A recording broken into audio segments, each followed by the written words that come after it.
विष्णु पुराण में वर्णित कहानी के अनुसार एक बार विष्णु जी को धरती लोक में विचरण करने की इच्छा हुई। उन्होंने देवी लक्ष्मी को ये बात बताई कि वे धरती लोक में जाकर अपनी कुछ भक्तों का जनजीवन समीप से देखना चाहते हैं। यह बात सुनकर देवी लक्ष्मी बहुत उत्साहित हुईं। उन्होंने भी विष्णु जी के साथ धरती पर भ्रमण करने की इच्छा जताई। विष्णु जी ने धरती पर आने से पहले लक्ष्मी जी से कहा था कि वे प्रकृति को दूर से ही निहारेंगी और उन्होंने लक्ष्मी जी को किसी भी चीज को स्पर्श करने से मना किया। देवी लक्ष्मी ने विष्णु जी की बात सुनकर स्वीकृति दी और धरती लोक पर उनके साथ आ गईं। देवी लक्ष्मी ने जब धरती पर विष्णु जी के साथ पहुंची तो धरती पर वर्षा ऋतु का आगमन हो चुका था, इसलिए चारों तरफ मौसम बहुत हरा भरा था। देवी लक्ष्मी ने जब पृथ्वी लोक पर हरियाली को देखा तो वे बहुत प्रसन्न हो गईं। टहलते टहलते चंचल देवी लक्ष्मी एक बगीचे में पहुंची जहां पर उन्हें गुलाब उगे हुए दिखाई दिए। इतने प्यारे और सुंदर गुलाब देखकर लक्ष्मी जी मंत्रमुग्ध हो गईं और उन्होंने एक गुलाब तोड़ लिया। गुलाब को तोड़कर देवी लक्ष्मी उसकी सुगंध का आनंद लेने लगीं। विष्णु जी ने जब देवी लक्ष्मी के हाथ में गुलाब देखा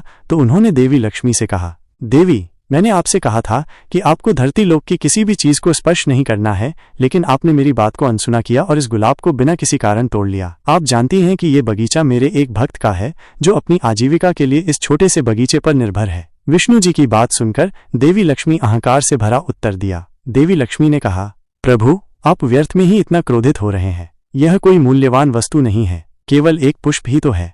इस छोटे से बगीचे से आपका भक्त कितना ही धन कमा लेता होगा। संसार को धन वैभव प्रदान करने वाली देवी के आगे तो ये बगीचा और पुष्प कुछ भी नहीं है। आप कहिए तो मैं आपके इस भक्त पर अथाह धन की वर्षा कर दूं। देवी लक्ष्मी की बातें सुनकर विष्णु जी बहुत क्रोधित हो गए। उन्होंने लक्ष्मी जी को हर वस्तु का मूल्य समझाने के उद्देश्य से शाप दिया कि जिस धन वैभव पर उन्हें इतना अहंकार है वो उनका साथ छोड़ देंगे और उन्हें धन का अभाव हो जाएगा। जिस बगीचे से देवी लक्ष्मी ने गुलाब का पुष्प तोड़ा था वो उसी बगीचे के माली के घर जाकर उसके संघर्षपूर्ण जीवन को समीप से देखकर हर वस्तु का मूल्य समझेंगी। विष्णु जी के शाप के प्रभाव से देवी लक्ष्मी एक छोटी कन्या में बदल गईं। कन्या रूप में बदली हुई देवी लक्ष्मी इसी बगीचे में रोने लगीं। जब माली बगीचे में आया तो उसे अनाथ कन्या पर बहुत दया आई और माली इस कन्या को अपनी बेटी बनाकर घर ले आया। माली की पत्नी भी एक पुत्री पाकर बहुत प्रसन्न हुई। इसके बाद माली के दिन बदल गए। माता लक्ष्मी को जैसे जैसे धन और मेहनत का मूल्य समझ आने लगा, माली की आमदनी बढ़ने लगी। देवी लक्ष्मी के भाग्य से माली धनवान हो गया